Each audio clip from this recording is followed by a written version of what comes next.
Се зголемија цените на горивата. Бензините за 2,5 денари за литар, дизелот за 2. Со ова од полноќ цената на бензинот БС-95 ќе биде 85 денари за литар, 98-цата ќе чини 87 денари, а литар дизел 93,5 денари. Но на бензинските, поради попустот на окта, бензините ќе се продаваат за 2 денари помалку, а дизелот за 3 денара. Премиерот Христијан Мицкоски изјави дека не се планирани нови мерки за намалување на цените на горивата и на сила останува одлуката за ДДВ од 10% за бензинот, а 18% за дизелот, како и намалената акциза од 2 денари за бензините и за 4 денари за дизелот.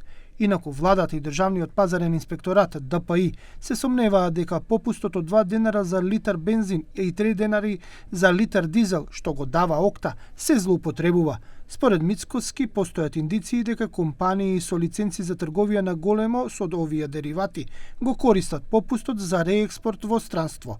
Според премиерот, во моментов се прават проверки дали навистина има злоупотреба. Се разбира, во зависност од тие проверки, така и како влада ќе реагираме, инаку проверките се уште течат. А за колку компании имате индиции дека извезувале? За најмалку една.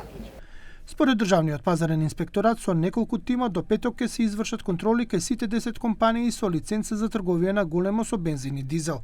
Инспекторатот ќе утврди дали има прекршување, односно нефер трговска практика и непочитување на Законот за заштита на потрошувачите од страна на некоја од компаниите. За таа цел од Царинската управа се побарани сите податоци и документација за увоз и извоз на овие две горива во државава. Инаку што е спорно ако се врши реекспорт на гориво со ваков попуст? Прво, попустот што го дава окта е наменет за домашниот пазар, односно за македонските граѓани и компании кои треба да го почувствуваат директниот бенефит.